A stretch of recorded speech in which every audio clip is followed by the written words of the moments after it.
Good evening, Dominica, and welcome to another edition of UWI and You, brought to you by the University of the West Indies Open Campus, Dominica site on Emsall Road. This evening, we will be talking to a very special guest who's here in Dominica to present the 9th annual Dame Eugenia Charles Memorial Lecture. We'll also be talking to him about the various aspects of his job at the UWI Mona, where he works, at the Sir Arthur Lewis Institute for Social and Political Studies. We'll also be talking to him about his research and what he has been doing in the area of social and political change in the Caribbean. We thank you for being with us this evening.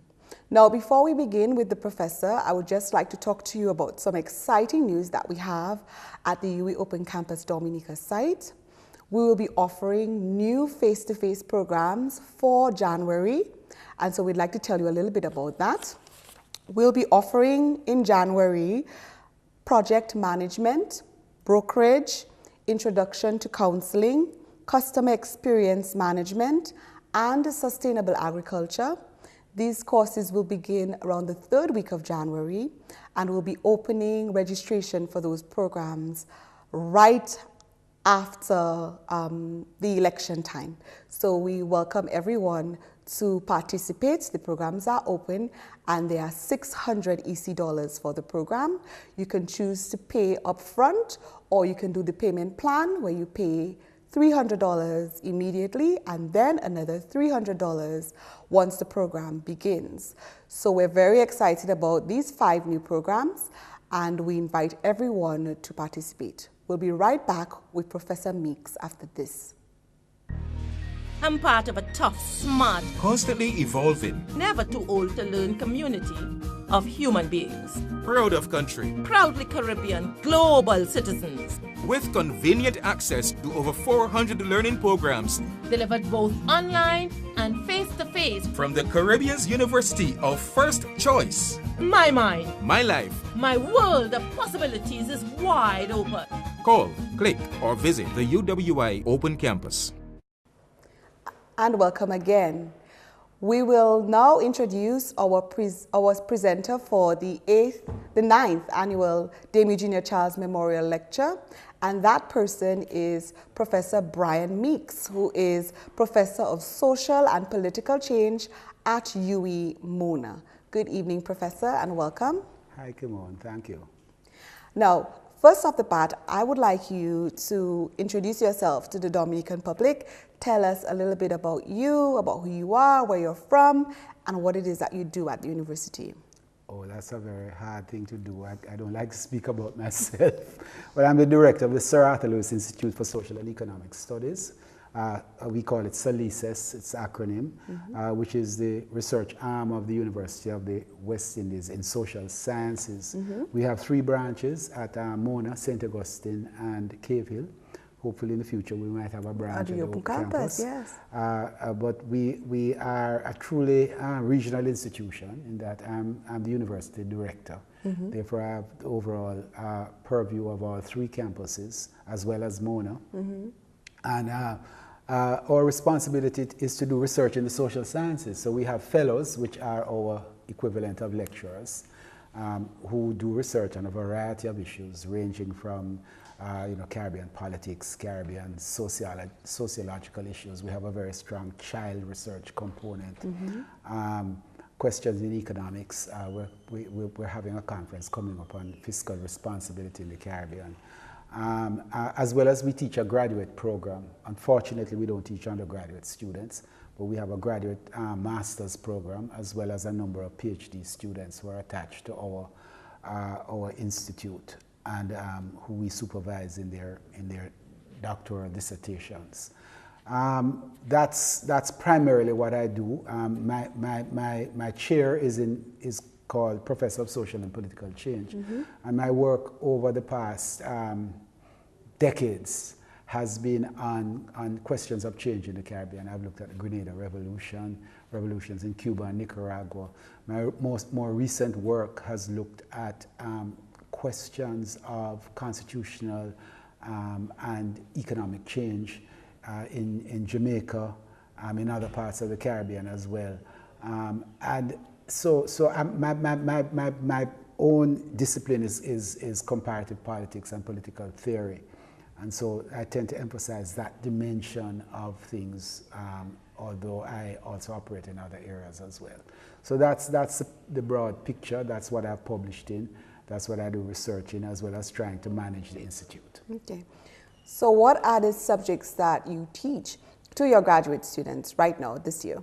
Well, right now I am only a part-time teacher, as it were, because the heavy role of administrator is on my head. But we have a number of programs in Salises, the most important of which is our MSc in Development Studies.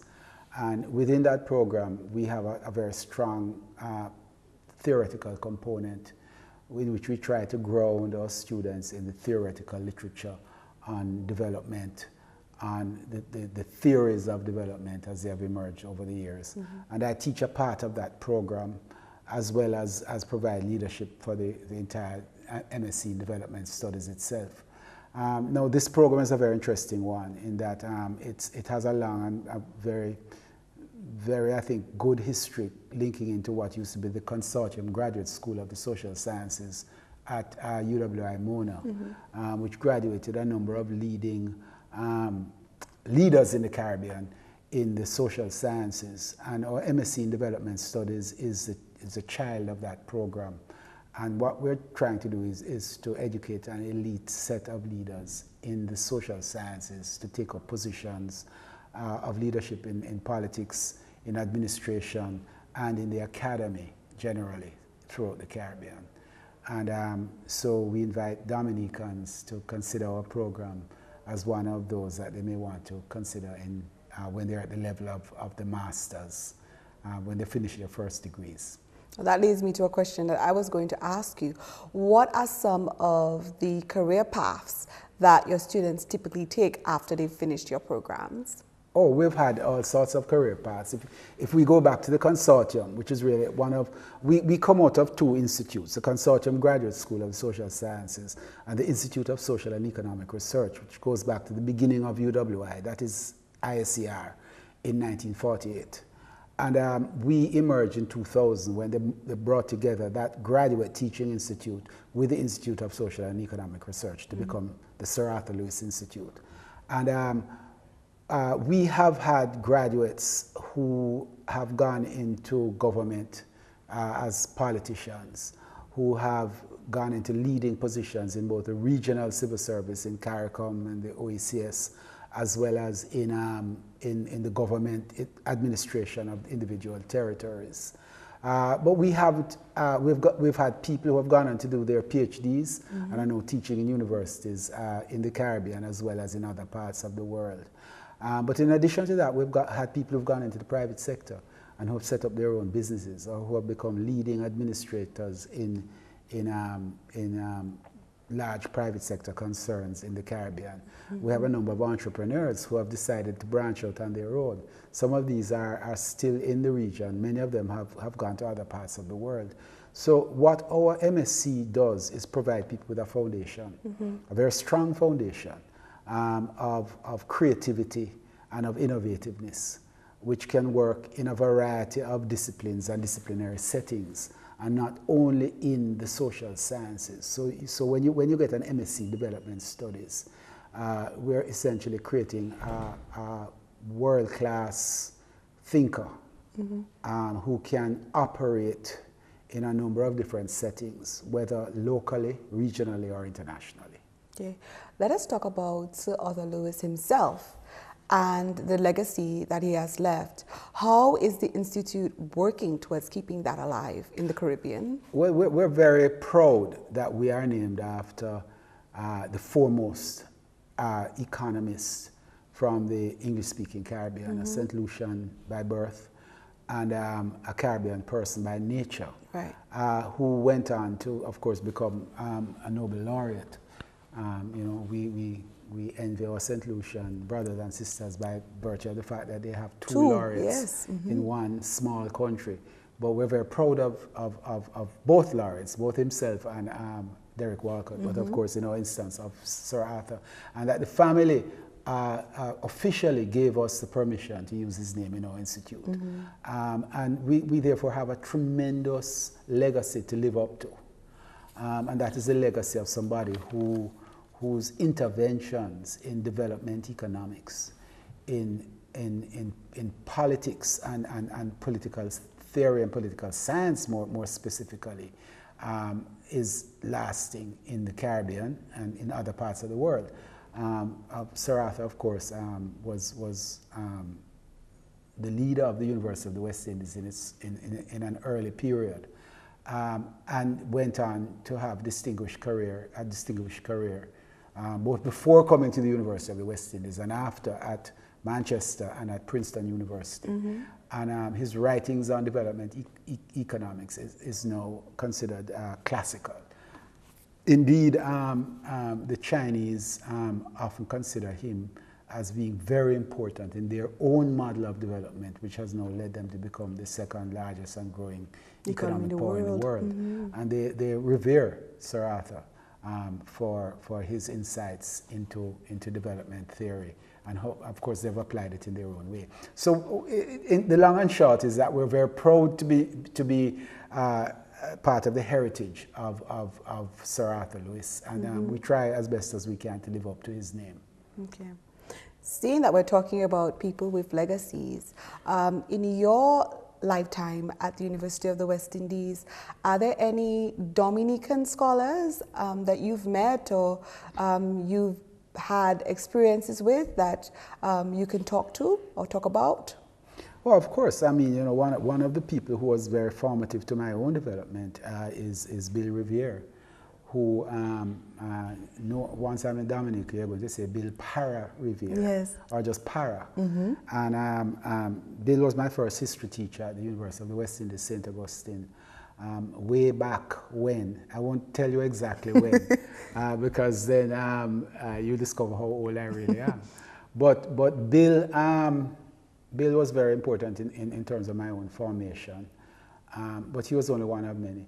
Recently, and I mentioned this to you earlier, I've been doing a lot of work with a Dominican scholar who a lot of people don't know, Cecilia Green, who is at Syracuse University in the United States.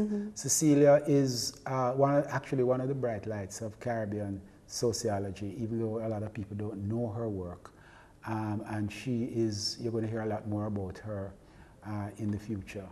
But Dominicans have been very much a part of my own formation, as not only as in terms of the social sciences, but in terms of my passage through the University of the West Indies, where many Dominicans have been a part of my formation, not only as a scholar, but as a person. Yeah. Now, speaking of Dominica, this is the first time that you've ever been to Dominica? If so, why is that? That's a very good question. First of all, the answer is yes, and it's fate. I've been invited to Dominica many times. I have invitations, outstanding invitations from quite a few friends here, who say that I must come. And let me tell you something about Dominica. Dominica holds out a very special place in my imagination. Dominicans themselves and my friends who have visited always tell me that you must come to Dominica, because it's unlike almost any other Caribbean country. It's not a typical tourist island with white sand beaches and so on and so on. And that is precisely why it is different and beautiful. And this is not going to be the time, but I'm going to come back to explore Dominica. Coming across the hill from the airport, I began to see what they were talking about in terms of just the dramatic change of environment from the lowlands to the mountains, of weather in such a short time. The rainforest, because that's what it is once you get up above a certain height, and its density. And this is a place worth exploring, and I'll be back. But I've heard many Jamaicans say, particularly those who come for open house in January, that as they travel, through the island, that it reminds them a lot of Jamaica. Yeah, well, Jamaica has many parts of Jamaica that look almost exactly like Dominica, because of course we're mountainous, It's a slightly bigger island, so you get varieties of scenery, and you can get the sort of typical tourist picture as well as you can get parts of Jamaica that you wouldn't recognize, which are dry and with cactus and what have you, because of the nature of the country. And of course, Kingston is a city of roughly 1 million people, so it's a pretty large urban environment. But yes, there are parts of Jamaica that in the Blue Mountains that you could easily be on that road that I was on coming over the hill from the airport in Dominica. And you know, I've always had very good Dominican friends, and I look forward to coming back sometime and really appreciating the place more intimately. Good, and we welcome you back. I want to talk about your work, your published work, more specifically. Among them is Caribbean Revolutions and Revolutionary Theory. Yeah. That's the one that jumps out at me almost immediately. Yeah. Tell us about that. What inspired that study and that work? Well, it's pretty straightforward. I actually worked in Grenada during the Grenadian Revolution between 1979 and 1983. I was there from 81 to 83. It's very much a part of my formation as a person. Of course, the Grenadian Revolution ended tragically. I left Grenada shortly before the revolution imploded on itself, actually to begin work on my PhD thesis, which was to be on the Grenadian Revolution as it was in existence, only to discover after I had begun the work that it had collapsed. And my PhD thesis was on the Grenadian Revolution. And then shortly after completing my doctoral thesis, I managed to get a postdoctoral fellowship to Cambridge University, which gave me the opportunity to branch out and look at the revolution in comparative perspective. And I used the two other Caribbean revolutions of modern times, that is to say the Nicaraguan, which began in the same year as Grenada in 1979, and the 2-decade-older Cuban Revolution, which began in 1959. So my first book, published back in 1992 by Macmillan, was a comparison of the three processes. How were they made? What were the policies followed? Grenada, of course, had collapsed, and the Nicaraguan Revolution had ended in a kind of way with an election in which the Sandinistas had been voted out of power. The Cuban Revolution continued and continues today. But what were the similarities and differences between them? So it's very much both a theoretical study on the theory of how are revolutions made? What are these things called revolutions? As much as this is a comparative study, what did they do? What was different? What was similar? And it's still in many respects my most satisfying book because of my ability to draw back from the tragedy of the Grenada events and to consider it as a historical process. Now, what about Narratives of Resistance? Was that similar to that work, or? It's different. You know, Narratives of Resistance was written in the late 90s and published in 2000. And it was an attempt to move beyond that. What I wanted to look at was instances of revolt as opposed to instances of revolution in the Caribbean. What's the difference between the two? Well, a revolution is a much more global process involving the entire country with a change of state form and what have you. A revolt doesn't carry you necessarily to the point of revolution. You can have a revolt that is suppressed or that simply just doesn't reach the scale at which it is able to overthrow the state and what have you.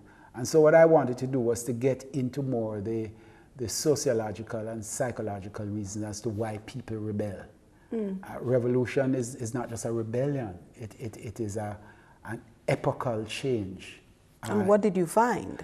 Well, lots of different things. It depends on the examples I looked at. I looked at the instance of a small rebellion in Jamaica in 1960, and just in the immediate pre-independence period, called the Henry Rebellion, which took place when a group of people who claimed to be Rastafarians got together with American black nationalists and decided to start a revolt in Jamaica. A lot of people don't even know about it in Jamaica itself, much less outside of Jamaica. And it was suppressed shortly after it started, called the Henry Rebellion. And I looked at how did that happen and what were the conditions? And I suggested that it was peculiar, yes, but that there were underlying issues in Jamaican class structure and in the class and color structure, which sort of gave it, provided fuel for it to happen. Okay. I also looked at the 1970 to 74 National United Freedom Fighters in Trinidad and Tobago, which was only the first and one of the few instances of, if not the only instance of guerrilla action in the Commonwealth Caribbean. Again, something that most people don't know existed. Yeah. But NUF was a very real force and created a lot of problems for the Trinidadian state back in the early 1970s. And so I looked at the NUF rebellion. The third thing I looked at, which is very, very different, was driving on the roads in Jamaica, right? And I suggested that driving was a form of rebellion. How so? It occurred at the conjuncture, that is the kind of junction of the breakdown of social order in Jamaica in the late 1990s. And what I tried to do was to understand why was driving so chaotic and how could we explain it through the lens of resistance. And the reason I wrote it was because after spending a couple of very peaceful years living in Michigan, where I was a visiting scholar at Michigan State University, I came back and it struck me as to how different driving had become since I had left Jamaica and to how driving occurred in Michigan, which was a very orderly process of obeying stoplights and following the rules and what have you. And it suddenly struck me that this wasn't just a chance occurrence, but was as a result of a society and where a society was at a particular moment in time. So the essay, which is still one of my most satisfying essays, which became a chapter in that volume, was called Careening on the Edge of the Abyss, Driving and Hegemony in Jamaica. And I tried to understand how driving was related to the state of a society at a particular moment in time. So there were 3 chapters, and there were others which I won't go into in detail. But what I was basically attempting to do was to sketch and to try to understand Caribbean society through the lens of resistance. Now, I want to talk too about this dub poetry business that you're involved in. What is it for you? And I also want to know, is it part of the way that you see politics? Does it help you with your actual academic work, or is it a release from that? Well, to be very honest with you, poetry was very much a part of my growing up. But I have not written good poetry in a long time. My connection to literature is presently, I would imagine, and also drifting into the past through my novel, which was published in 2003. And I always say my first novel, but it's still my first and only novel. That's Paint the Town Red. Paint the Town Red, which was published in 2003. And I'm increasingly feeling like a charlatan when I say my first novel, because I need to publish a second one. Everybody says that a true novelist can only be acknowledged after the second novel. Yes, that is true. The first one you can always do. The second one is the test. And since the second one hasn't come out yet, I don't know whether I can call myself a novelist. But the poetry, I'm a published poet. People would argue that I was among a handful of people who started dub poetry in Jamaica. Muta Baruka, Okwa Nora, Mikey Smith, Mervyn Morris wrote up a very famous article in which he looked at the emergence of dub poetry in Jamaica and mentions my name along with those 3 and Linton Kwesi Johnson from the United Kingdom via Jamaica, a Jamaican who migrated to the United Kingdom. But, I haven't kept up my writing in the same way. But I'm still very much tied to poetry. I consider poetry as being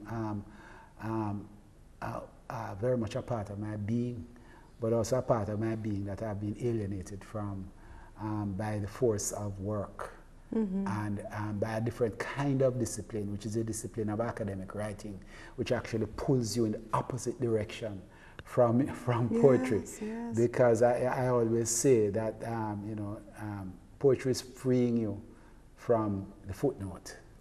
I know academic writing demands that you footnote everything and that you account for everything that you say. Poetry is the opposite.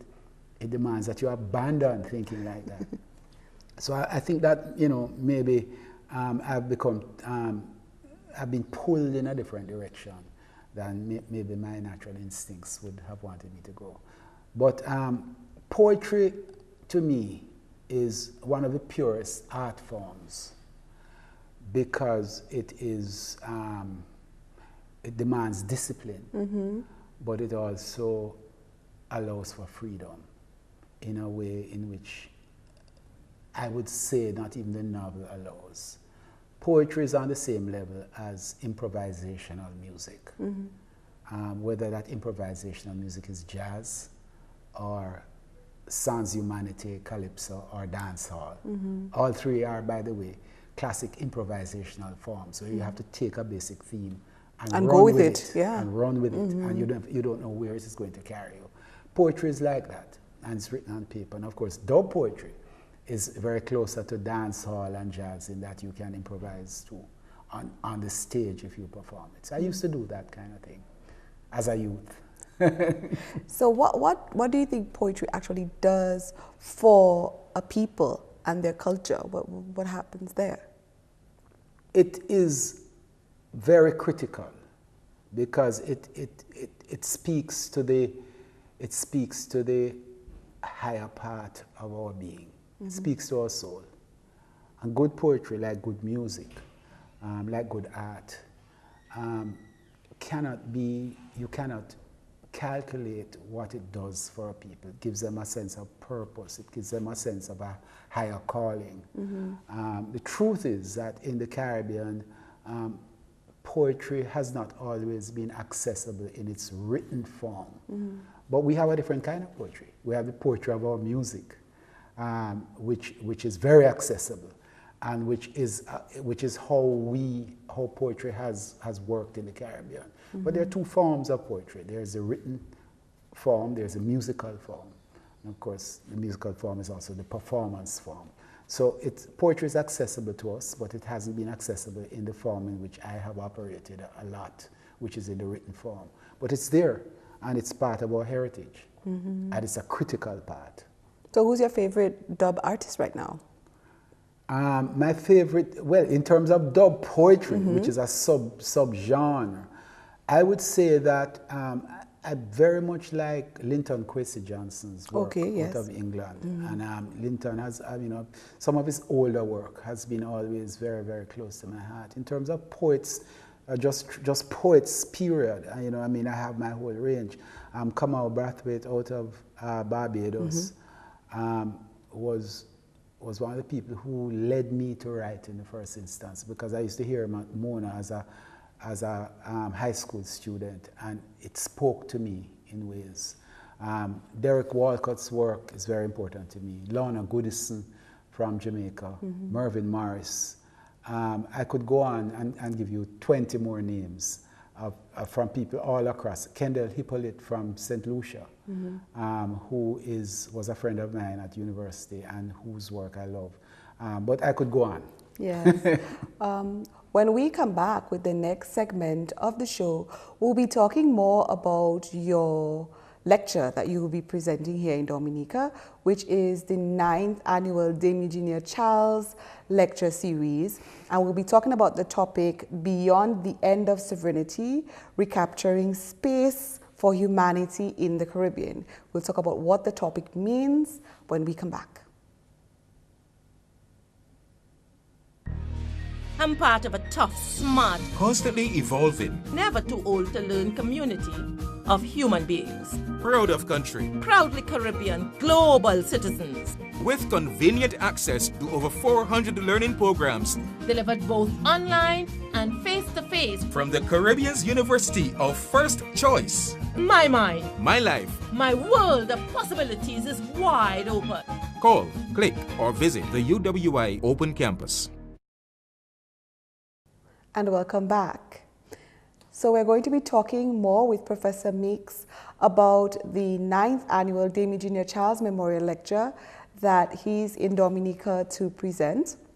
And the topic is Beyond the End of Sovereignty, Recapturing Space for Humanity in the Caribbean. Professor Meeks, what does that mean? Well, you know, it's one of the questions that is commonly bandied about in recent years is whether or not independence was worthwhile. In Jamaica, there was actually a poll that was done, and people concluded that we had been better off under colonialism, which I think is a huge category error. But we can come back to that. but broadly speaking, very, very serious academics have argued that we no longer have any sovereignty, that we have no autonomy, that there's no room to maneuver. And my lecture begins, I should say began, because I know this is going to be carried after the lecture is over, but I'll use the present tense for the moment. It begins with an attempt to argue that we still have some room to maneuver, and not only that, we need to recapture that room to maneuver in the 21st century. We're under very difficult conditions as individual countries, even as a region together. We are tiny in world affairs. You know, we talk about regional unity and you know, gaining critical mass, but even a union of all the Caribbean, including Cuba and the Dominican Republic, you're still talking about maybe 40 million people. Now, 40 million people on a Chinese scale. It's not a lot of people It's at not all. a lot of people at all. That's one town. It's one town, you know, well, not quite a town, No. but it's still, and that would be a Caribbean-wide unity. So bulking up is not necessarily the only answer.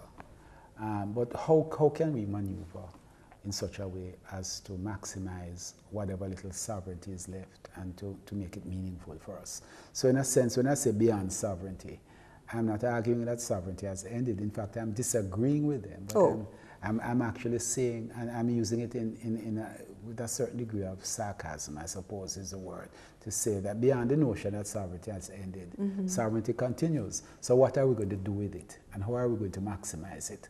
That's what I'm basically saying. And I'm basically calling for us to begin to think about the big picture again, about the Caribbean in the next century. Let's think like the Chinese. The Chinese don't think in centuries. They think in epochs. We can only think till the next election. Yes. And we don't even think till the next election, because an election is 5 years away. We think about for the next 2.5 years, and then, until we start to prepare to win the next election. And we have to abandon that kind of thinking. We have to think about the big picture. What sorts of things can the Caribbean people do to make our islands and our territories prosperous, so that instead of looking to migrate, we can look to live here. And we can think about not only our children, but our grandchildren wanting to live here.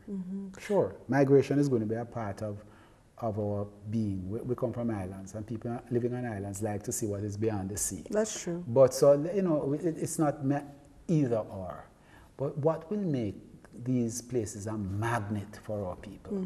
And that's the kind of thinking that I want us to engage in. And, you know, with the assumption that this is the best place to live in the world. It is. But we need to make it the best place to live in the world. And that requires not just economic measures, but it requires political and social measures. So what I'm really calling is laying down the gauntlet and basically saying we need to begin to think about those measures in that sort of long-term way. What has happened in the last 50 years that has made us even question sovereignty? What has happened to us? There are a lot of things. I mean, for one thing, we've performed economically very badly. We haven't been able to solve critical questions. For instance, in the world, even in the world of small states, we are poor performance. One of the things I want to look at is the Caribbean. The International Development Bank did a recent study in which it argued that the Caribbean states were outliers, meaning that in comparison to the rest of small economies, we perform poorly. Don't compare us with the BRICS and with the other things. Compare us with the rest of small economies. We perform poorly. What accounts for that? Part of the problem that accounts for that, and I keep coming back to this, is the nature of our political systems. Our political systems, one of the things that we pride ourselves on is the fact that we elect governments, we change governments for the most part peacefully. It might be rambunctious, in some countries not so peacefully, but we change governments regularly. And that's a really good thing. You know, there are parts of the world in which this doesn't occur. Or in which the only way it occurs is because of a military coup. And that's a very good thing that we've managed to do this. But the negative side of it is that we've created very competitive two-party systems or multi-party systems that lead to really battles over resources that become counterproductive. And the point I was making earlier on about long-term planning and about thinking in the long term is stymied by these systems. And as a result, the kind of strategic planning and the kind of strategic positioning that we need to do, we're unable to do. You know, we end up doing, instead of biting the bullet and making the sacrifices and doing the projects that will take 20 years. We do the little things that will take 1 year, so that next election people will remember and will vote for us, right? And people in turn look on the government that provides an immediate benefit, even though that short-term benefit may not help them in the medium term. So it's not that we can abandon short-term benefits, because as I think it was Keynes who said, in the long run, we are all dead, right? So we can't abandon the short-term benefits, but we need to think about how we mesh those with the long-term plans. And one of the ways has to be from the perspective of our politics. That is, we need to take some things out of the short-term equation and put them into a consensual framework of policy that we all agree on and we agree not to touch in the short term. It might be education policy, it might be health policy, it might be fiscal policy. I don't want to necessarily say whether all of these things would go into that bag. But we're not going to touch these things, because to touch them in the short term is to make them political and to lead to their being questioned between elections. It might be, as somebody said on a program we were on this morning, the Caribbean Court of Justice. Because we know that the opposition in between elections will use any government policy as a political football. For it to lose election. But if the Caribbean Court of Justice is something that we simply should have, then let's take that out of the political debate and let's just get it done. So the government is not going to use it and say, well, I implemented the Caribbean Court of Justice, vote for me. And the opposite is not going to say the Caribbean Court of Justice is going to cause slavery. And therefore, if the government puts it up as on its platform, we are going to oppose it. And if we take those things out of the equation, then we have to begin to think about elections in a different way, as performance. So it's a question. It's not a question of throwing out the entire program from top to bottom, but how well did I implement the program? Right. And you can still vote for somebody based on performance. You know, you have good performers and bad performers. That's true. but it's good performers on an agreed platform and bad performers on the same agreed platform, or not one-to-one. They must have some room for maneuver, but the key elements of that platform are unchanged. No, it's easy to say these things, much harder to implement to do them. Yes. But again, I come back to the question of the principle. Can we continue in a situation where we're literally eating ourselves alive politically, with the implications for national unity, national consensus, and a world in which the economic competitors that we are faced with are achieving these measures of national unity and consensus, and therefore carrying forward platforms of production and of growth, etc. Which is what we need. Outcompete us because they have put in place all the required elements, whether it is an agreed educational program for the long term to raise the average level of education in the country to grade 10, or to implement a mathematical program or a STEM program and what have you. All of these questions are resolved in a context of some degree of consensus, which is missing in our case. I know that you do a lot of work in terms of examination of the Westminster system and so on, as far as it relates to our own Caribbean politics. What is good and what is bad about that system as far as the Caribbean is concerned? Yeah. Well, let's do a head-on comparison with our North American neighbor, the United States, which runs the presidential system. And let us say that one of the immediate things that we do not want in the Caribbean is gridlock. Right now, the American system is approaching gridlock, even more so than a few weeks ago, since the new style Congress has the Republicans controlling both houses of Congress, and the president being a Democrat, being Barack Obama. And therefore, it's very difficult for Obama to get any policies passed. And of course, if both houses agree on a policy that the president doesn't like, he can veto it, and it will not be passed either. So you have gridlock, and we can't afford that because our economies are too fragile, too weak to have gridlock. But we don't have gridlock. We have the opposite problem, which is prime ministers that have untrammeled power for 5 years. Now that power is checked when elections come around, because he or she can be voted out of power. But during those 5 years, the nature of Westminster gives that person untrammeled power. How do they become prime minister? By virtue of the president, in your instance, in others, the governor general, or the queen in the British case, appointing the person who commands the majority. That's the leader of the majority party. Therefore, by virtue of that act, he has control of legislature, because he commands the majority. There's no question that what he wants will be passed. The only way that can be questioned is if there's a vote of no confidence.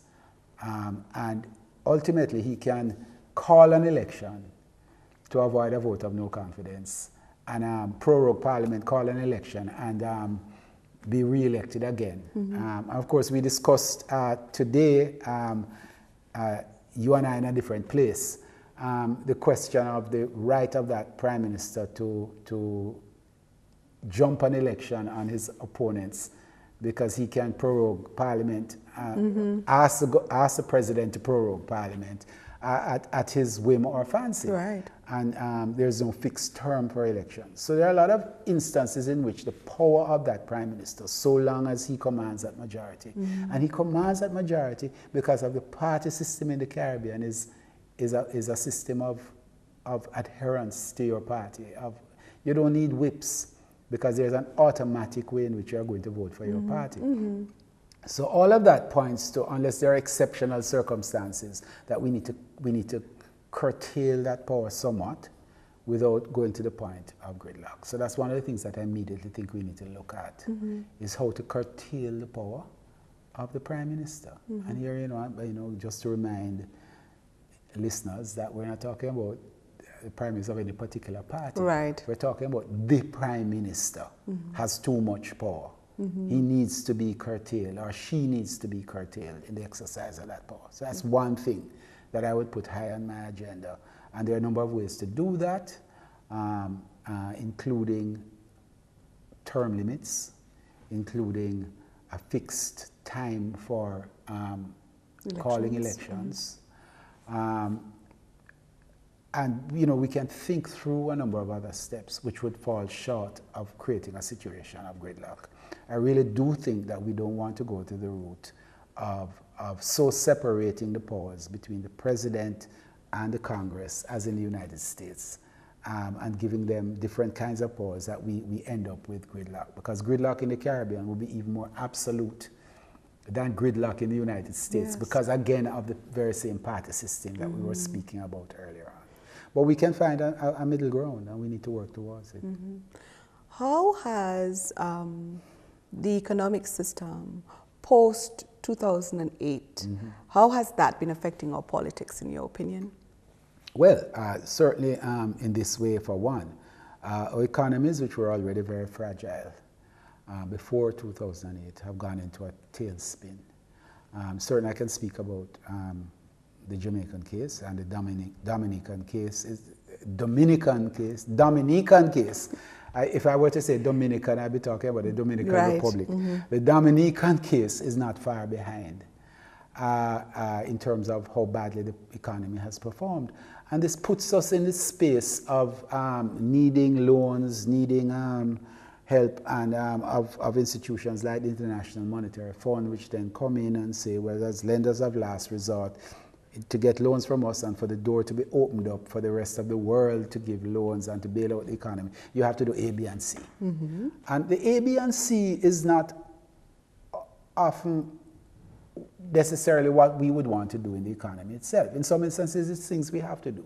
I mean, I'm thinking of the Jamaican case. I know we're in the grips of an IMF agreement and with certain demands. Many of these things we have to do. We have to cut back on our fiscal expenditure because it's out of whack.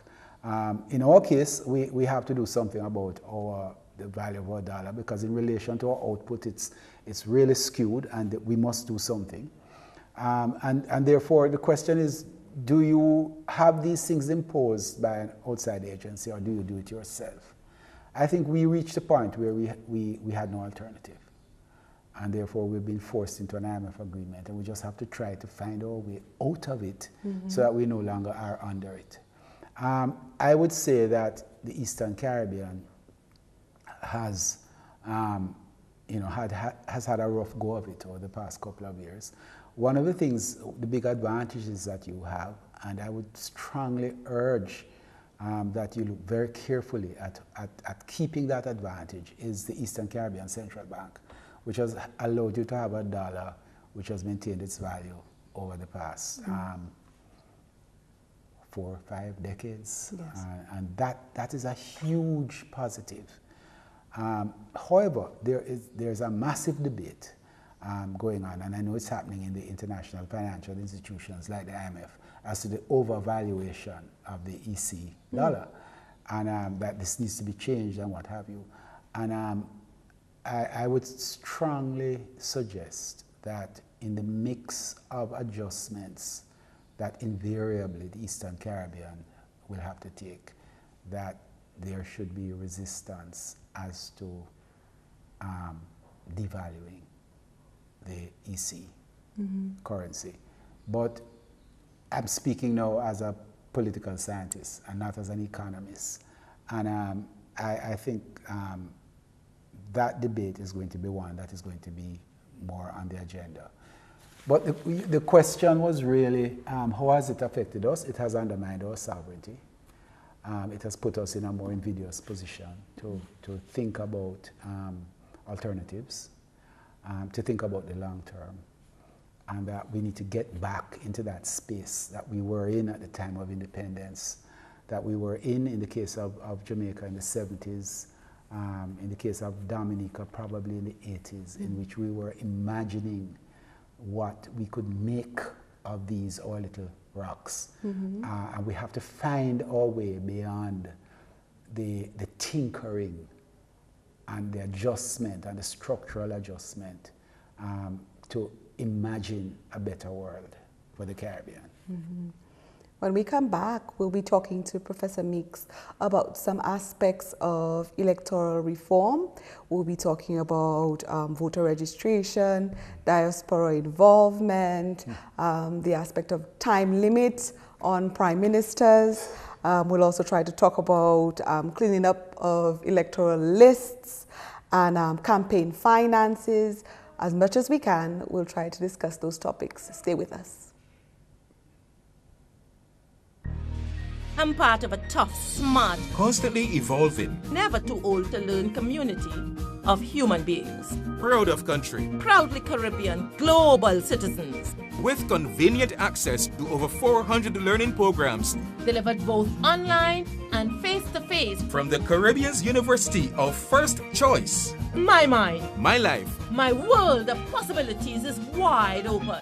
Call, click, or visit the UWI Open Campus. Hello, and thank you for staying with us. Professor, as you know, Dominica is in the height of its election season, and by the time this is, we will have a new government. And so I want to talk about some reform measures. For instance, let's talk about voter registration and the idea of, particularly in our case in Dominica, I don't know how it is in Jamaica, but the idea that there are 70-something thousand people on the list for the elections, but that's just as much people we have in Dominica. So we're dealing with that and how the list should be cleaned up. And so is that something that you see throughout the Caribbean, that these election lists are not cleaned up? Well, I don't want to speak out of turn here, in that my work hasn't carried me into a detailed analysis of electoral reform in the Caribbean.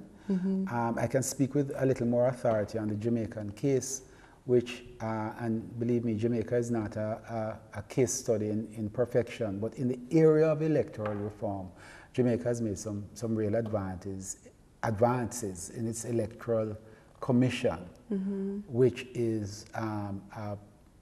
has both major parties as well as civil society persons involved in it, and with none of them having decisive say. So it's been taken out of the hands of the government, at least since the early 1980s, and over time has evolved a system which both parties and civil society consider as clean, to the point where in the last Jamaican general election,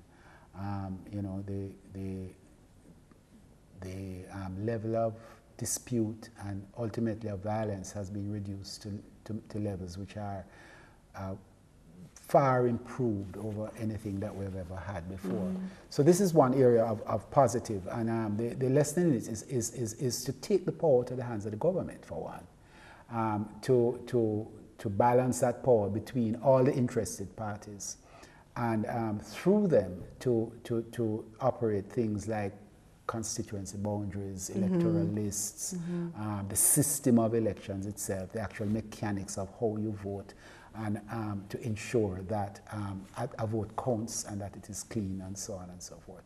I can't speak on the Dominican situation, and even if I could, right in the middle of elections, and I know this will be aired after elections, I wouldn't want to interfere too much in Dominica's affairs. But I would suggest that if there's one model that needs to be looked at and perhaps incorporated, would be the Jamaican model of its electoral commission.